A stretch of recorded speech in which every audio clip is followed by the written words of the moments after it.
Khotbah di atas bukit. Makna rohani dari hukum Allah. Aku datang bukan untuk meniadakannya, melainkan untuk menggenapinya. Matius 5 ayat 17. Kristuslah yang telah mengumumkan hukum itu di atas gunung Sinai, di tengah-tengah guntur dan nyala api. Kemuliaan Allah bagaikan api yang memusnahkan, turun ke puncak gunung, dan gunung itu bergoncang atas kehadiran Tuhan. Rombongan besar orang Israel yang tiarap di atas tanah telah mendengar dengan kagum perintah-perintah suci dari hukum itu. Betapa berbeda dengan suasana di atas bukit kebahagiaan itu. Di bawah langit musim panas tanpa suara yang memecah kesunyian kecuali kicauan burung-burung. Yesus menyatakan prinsip-prinsip kerajaannya, namun Dia yang berbicara kepada orang-orang pada hari itu dengan penekanan-penekanan kasih telah membuka kepada mereka prinsip-prinsip hukum yang diumumkan di Sinai. Ketika hukum itu diberikan, Israel yang direndahkan oleh perhambaan Mesir yang lama perlu diberi kesan oleh kuasa dan keagungan Allah. Namun, Dia menyatakan dirinya kepada mereka tidak kurang dari sebagai Allah kasih. Tuhan datang dari Sinai dan terbit kepada mereka dari Seir. Ia tampak bersinar dari pegunungan Paran dan datang dari tengah-tengah puluhan ribu orang yang kudus. Di sebelah kanannya tampak kepada mereka api yang menyala. Sungguh Ia mengasihi umatnya. Semua orangnya yang kudus di dalam tangan mulah mereka. Pada kaki mulah mereka duduk, menangkap sesuatu dari firman-Mu. Ulangan 33 ayat 2 dan 3. Kepada Musalah Allah menyatakan kemuliaannya dalam kata-kata yang ajaib itu, yang telah menjadi harta warisan sepanjang masa. Tuhan, Tuhan, Allah penyayang dan pengasih, panjang sabar, berlimpah kasih-Nya dan setianya, yang meneguhkan kasih setianya kepada beribu-ribu orang, yang mengampuni kesalahan, pelanggaran, dan dosa. Keluaran 34 ayat 6 dan 7. Hukum yang diberikan di atas gunung Sinai adalah ucapan dari prinsip kasih, suatu penyataan kepada dunia tentang hukum surga. Hukum itu ditahbiskan di dalam tangan seorang perantara, diucapkan olehnya lewat kuasa siapa hati manusia dapat sesuaikan dengan prinsip-prinsipnya. Allah telah menyatakan maksud hukum itu ketika Dia menyatakan kepada Israel, haruslah kamu menjadi orang-orang kudus bagiku. Keluaran 22 ayat 31. Tetapi Israel belum merasakan sifat rohani dari hukum itu, dan terlalu sering penurutan mereka hanya sebagai ketaatan rupa dan upacara saja, bukan suatu penyerahan hati kepada kedaulatan kasih. Ketika Yesus dalam tabiat dan pekerjaannya menunjukkan kepada manusia sifat-sifat Allah yang suci, penuh kebaikan, dan bersifat kebapaan, dan menunjukkan ketiadaan nilai dari penurutan upacara belaga. Para pemimpin Yahudi tidak menerima atau memahami kata-katanya. Mereka berpikir bahwa Dia terlalu menganggap enteng akan tuntunan-tuntunan hukum itu.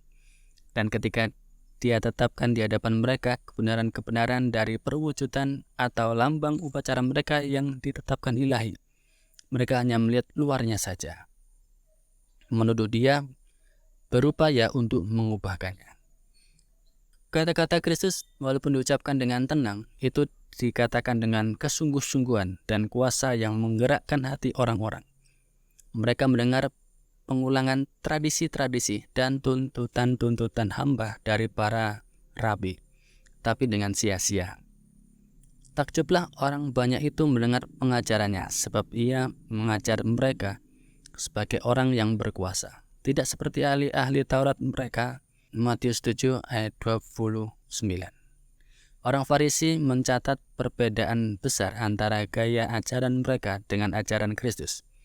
Mereka melihat bahwa keagungan, kesucian, dan keindahan kebenaran dengan pengaruh yang dalam dan lemah lembut itu telah menguasai pikiran banyak orang. kasih dan kelemah lembutan ilahi, Juru Selamat itu menarik hati manusia kepadanya.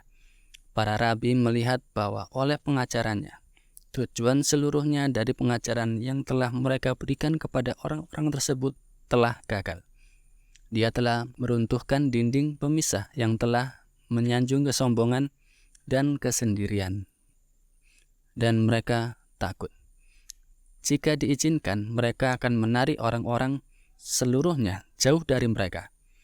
Oleh sebab itu, mereka mengikuti dia dengan permusuhan yang tetap, berharap akan memperoleh suatu kesempatan untuk membuat dia tidak disukai orang banyak.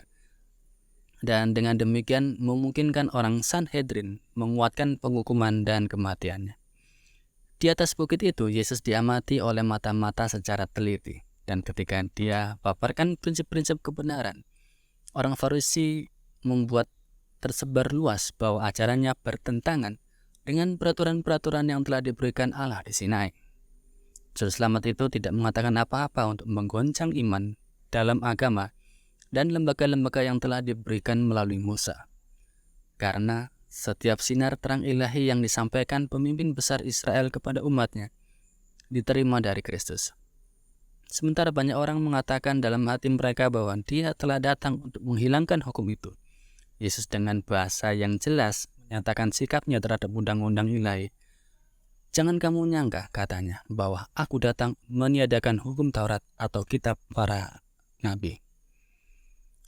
Pencipta manusia dan pemberi hukum itulah yang menyatakan bahwa maksudnya bukanlah untuk mengesampingkan aturan-aturannya. Segala sesuatu dalam alam, dari butiran debu dalam sinar matahari hingga ke dunia-dunia di tempat yang tinggi, adalah di bawah hukum. Ketentraman dan keselarasan dunia alami bergantung kepada penurutan akan hukum-hukum ini. Jadi, di situ terdapat prinsip-prinsip kebenaran yang besar untuk mengendalikan kehidupan dari segala makhluk yang cerdas, dan kesejahteraan alam semesta bergantung pada persesuaian dengan prinsip-prinsip ini. Sebelum dunia ini diciptakan, hukum Allah sudah ada. Para malaikat diatur oleh prinsip-prinsipnya. Dan supaya dunia selaras dengan surga, manusia juga harus menurut kepada undang-undang ilahi. Kepada manusia di Taman Eden, aturan-aturan dari hukum itu diberitahukan oleh Kristus pada waktu bintang-bintang fajar bersorak-sorak bersama-sama. Dan semua anak bersorak-sorai. Ayub 38 ayat 7. Misi Kristus di dunia bukanlah untuk merusak hukum, tetapi oleh kasih karunia-Nya untuk membawa manusia kembali menurut kepada aturan-aturannya. Murid yang dikasihi itu yang mendengar kata-kata Yesus di atas bukit, lama sesudah itu menulis dalam ilham Roh Kudus, menyatakan hukum sebagai kewajiban abadi. Dia katakan bahwa dosa adalah pelanggaran hukum dan bahwa setiap orang yang berbuat dosa melanggar juga hukum Allah. 1 Yohanes 3 ayat 4. Dia menjelaskan bahwa hukum yang ia tunjukkan itu adalah perintah lama yang telah ada padamu dari mulanya. 1 Yohanes 2 ayat 7. Dia menyatakan hukum yang ada pada waktu penciptaan dan diulangi di atas gunung Sinai.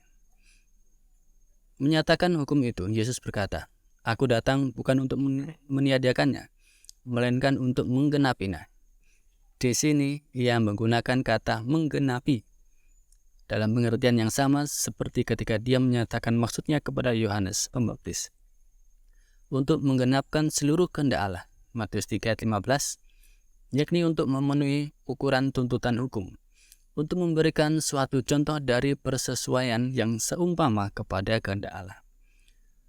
Misinya adalah untuk memberi pengajarannya yang besar dan mulia. Yesaya 42 ayat 21, dia harus menunjukkan sifat rohani dari hukum itu, untuk menunjukkan prinsip-prinsipnya yang luas dan untuk menjelaskan kewajibannya yang abadi. Keindahan tabiat ilahi dari Kristus mengenai siapa yang termulia dan yang paling lemah lembut di antara manusia hanya suatu pantulan yang lemah. Mengenai siapa Salomo oleh roh inspirasi menuliskan, dia adalah mencolok mata di antara selaksa orang, segala sesuatu padanya menarik. Kidung Agung 5 ayat 10 sampai yang ke-16. Mengenai siapa Daud, melihatnya dalam penglihatan nubuatan berkata, "Engkau yang terelok di antara anak-anak manusia." Mazmur 45 ayat 2, Yesus citra yang jelas dari diri Bapa itu, cahaya dari kemuliaannya, penebus yang menyangkal diri. Sepanjang perjalanan hidupnya yang penuh kasih di atas dunia adalah suatu gambaran hidup dari sifat hukum Allah. Di dalam kehidupannya dinyatakan bahwa kasih yang lahir di surga, prinsip-prinsip yang menyerupai Kristus, mendasari hukum-hukum kejujuran yang abadi. Selama belum lenyap langit dan bumi ini, kata Yesus, satu iota atau satu titik pun tidak akan ditiadakan dari hukum Taurat.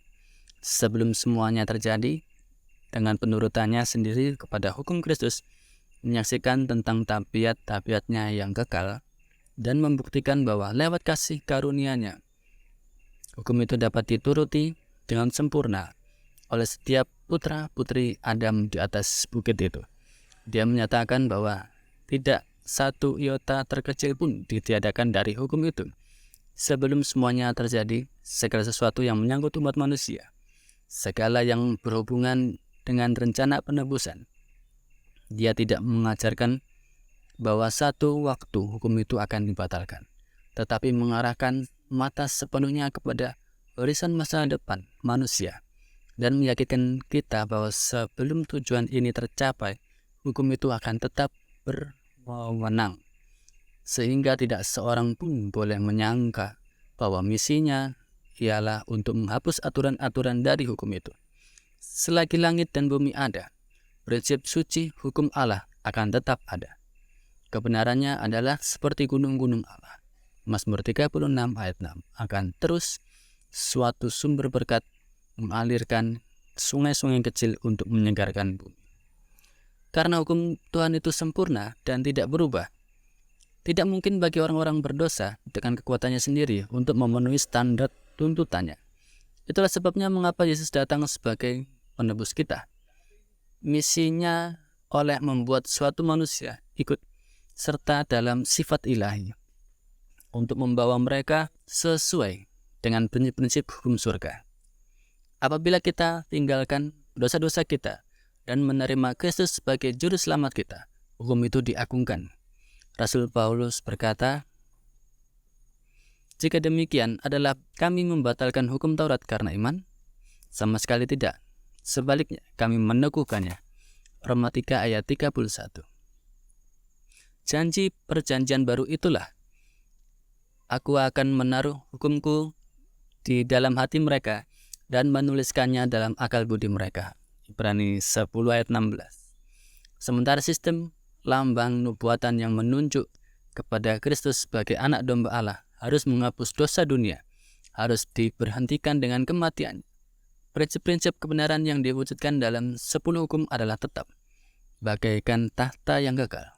Tidak satu perintah pun yang telah dibatalkan, tidak satu iota atau satu titik pun yang dirubah. Prinsip-prinsip yang diberitahukan kepada manusia di Firdaus sebagai hukum besar kehidupan akan tetap tidak berubah di Firdaus yang dipulihkan itu. Apabila Eden berbunga kembali di dunia, hukum kasih Allah akan diturut oleh seluruh manusia yang di bawah matahari. Untuk selama-lamanya, ya Tuhan, firman-Mu tetap teguh di surga. Perbuatan tangannya ialah kebenaran dan keadilan. Segala titahnya teguh, kukuh untuk seterusnya dan selamanya. Dilakukan dalam kebenaran dan kejujuran. Sejak dulu aku tahu dari peringatan-peringatan-Mu bahwa Engkau telah menetapkannya untuk selama-lamanya. Mazmur 119 ayat 89.